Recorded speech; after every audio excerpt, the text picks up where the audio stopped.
అమలు చేయలేని హామీలను ప్రజలకు ఇచ్చి వారిని మోసం చేస్తూ ఇచ్చిన హామీలను చంద్రబాబు నాయుడు బుట్ట దాఖలు చేయడానికి ప్రయత్నిస్తున్నారని మాజీ శాసనసభ్యులు చిర్ల జగ్గిరెడ్డి ఆరోపించారు. రావులపాలెం వైఎస్సార్ కాంగ్రెస్ పార్టీ కార్యాలయంలో పార్టీ శ్రేణులతో కలిసి సమావేశం నిర్వహించారు.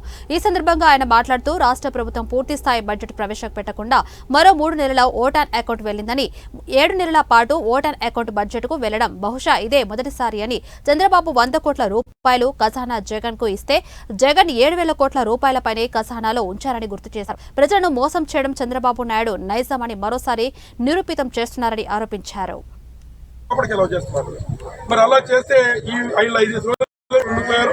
ఎవరైతే దీన్ని బ్లాక్ మార్కెట్ తరలించేవాళ్ళు చేసేస్తున్నారు. కాబట్టి నేను మమ్మల్ని రిక్వెస్ట్ చేసేది, మీరు ఇమీడియట్ గా ఎస్పీ గారితో మారుతారా, డిఎస్పీ గారితో మారుతారో పెట్టుకుని పోలీస్ డిపార్ట్మెంట్ పెట్టి అక్కడ సీరియల్ లైన్ ఏదైతే లైన్ లో ఉన్నటువంటి సీరియల్ లైన్ పెట్టి కంటిన్యూస్ ఇచ్చి ఏర్పాటు చేయమని చెప్పి రిక్వెస్ట్ చేస్తాం ఉంటుంది.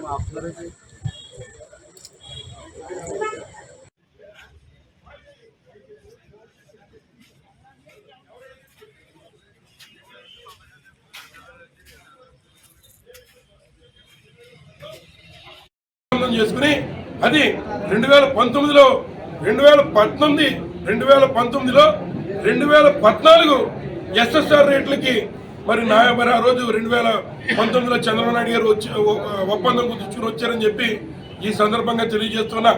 అప్పుడు ఈ రాష్ట్రంలో ఉన్నటువంటి అప్పుడు కూడా ఈ దేశంలో ప్రధాని మరి మోడీ గారే చెప్పారు, ఈ యొక్క పోలవరం కార్యక్రమాన్ని నారా చంద్రబాబు నాయుడు గారు ఒక ఏటీఎంలో వాడుకుంటున్నారనే మాట మరి వారే సెలవిచ్చారని చెప్పి సందర్భంగా మరి తెలియజేస్తున్నా. స్కూళ్లు తెరిచారు, రీఎంబర్స్మెంట్ ఎప్పుడు ఇస్తారని అడుగుతున్నాం. అలాగే మరి ఉద్యోగాలు లేనటువంటి నిరుద్యోగ యువత మరి నారా చంద్రబాబు నాయుడు గారు విజనరీ వస్తే మాకు 3,000 రూపాయలు ఇస్తారు నెల నెల అని చెప్పి వేచి చూస్తూ ఉన్నారు. మరి వారికి 3,000 రూపాయలు ఎప్పటి నుంచి ఇస్తారో చెప్పాలి. అలాగే మరి ఏదైతే ఈ రాష్ట్రంలో ఉన్నటువంటి బలహీన వర్గాలకు చెందిన వారందరికీ ఎవరైతే 50 సంవత్సరాల వయసు తగ్గినటువంటి బీసీ సోదరులందరికీ మరి పెన్షన్లు ఇస్తామని మాట ఇచ్చాం, తప్పులేదు. మీకు ప్రజలు అధికారం ఇచ్చారు, అవకాశం ఇచ్చారు, తప్పనిసరిగా మరి ఎప్పుడు ఇస్తారో మీరు కనీసం చెప్పాలి ప్రజలకి అని చెప్పి సందర్భంగా మనం చేస్తూ ఉన్నా.